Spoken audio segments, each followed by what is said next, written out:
Hello friends, I am doctor Khushboo, consultant homeopath. आज हम बात करेंगे पाइल्स, फिशर्स, फिस्टुला। ज़्यादातर लोगों में पता नहीं है कि क्या पाइल्स है, क्या फिशर्स है, क्या फिस्टुला है। डिफरेंस क्या है तीनों में वो भी नहीं पता है। पर एक कॉमन कॉज है कॉन्स्टिपेशन, हार्ड स्टूल, जिसकी वजह से ये सब होता है। किसी की टेंडेंसी होती है, किसी का खाना इस तरह का होता है, जिसकी वजह से ये पाइल्स, फिशर्स, फिस्टुला हो जाते हैं। तीनों एनाल रीजन में होते हैं जहाँ से हम स्टूल पास करते हैं। पाइल्स को बवासीर कहते हैं, फिशर्स को कट्स कह सकते हैं, और फिस्टुला यानी वहाँ पे एक सेक जैसा बन जाता है, एक ग्लैंड जैसा बन जाता है, उसको फिस्टुला कहते हैं। अब पाइल्स क्या होता है? पाइल्स दो तरह के होते हैं, एक इंटरनल होता है, एक्सटर्नल होता है। दोनों में जो वहाँ की एनाल की जो वेन्स होती है उस पर प्रेशर आके टैग्स जैसे बन जाते हैं, और वो वन टाइप ऑफ वेन का गुच्छा ही होता है। अगर वहाँ पे प्रेशर ज़्यादा दिया जाए, ज़्यादा हार्ड स्टूल हो, तो वो ब्लीड कर जाते हैं और वहाँ से खून आने लगता है।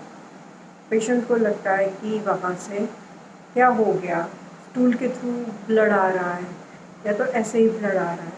एक्चुअली वो पाइल्स फट जाता है, जिसकी वजह से ब्लीडिंग पाइल्स हम कह सकते हैं, जिसकी वजह से खून आ रहा है। पेशेंट को बैठने में दिक्कत होती है, स्टूल करने में दिक्कत होती है, बहुत ज़्यादा पेन होता है, इचिंग होती है, जलन होती है। ये कैसे कम किया जा सकता है?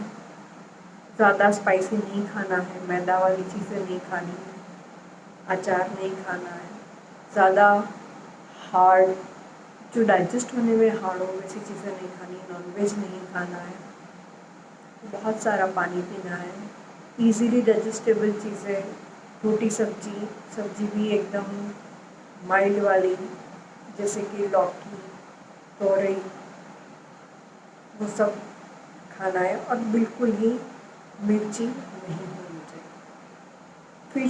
फिशर्स में क्या होता है?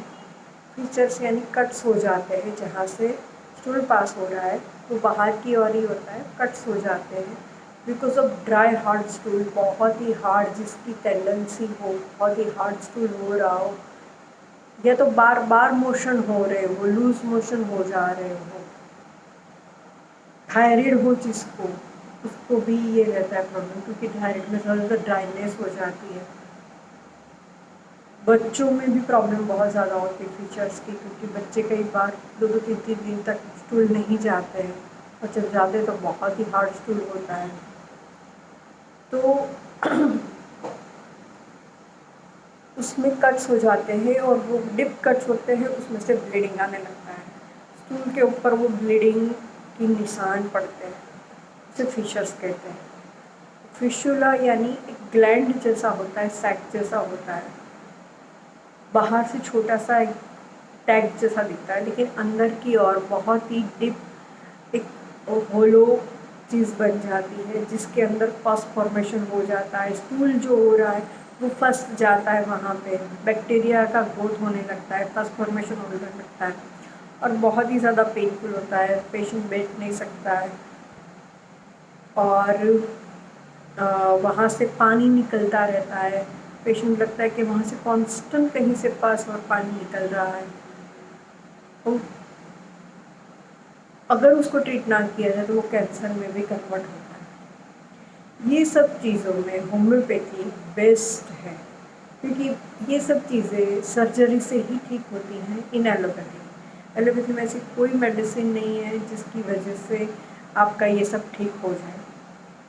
तो होम्योपैथी में बहुत सारी मेडिसिन है, और जो कोजिस है उसको भी कंट्रोल करना है, और मेडिसिन भी लेनी है।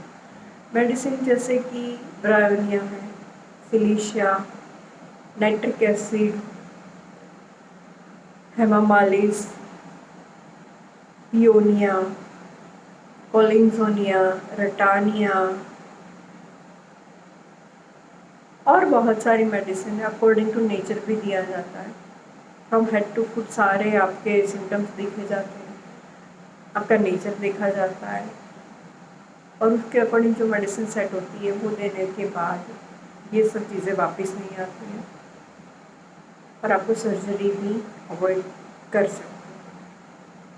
तो please patient do come for homeopathy.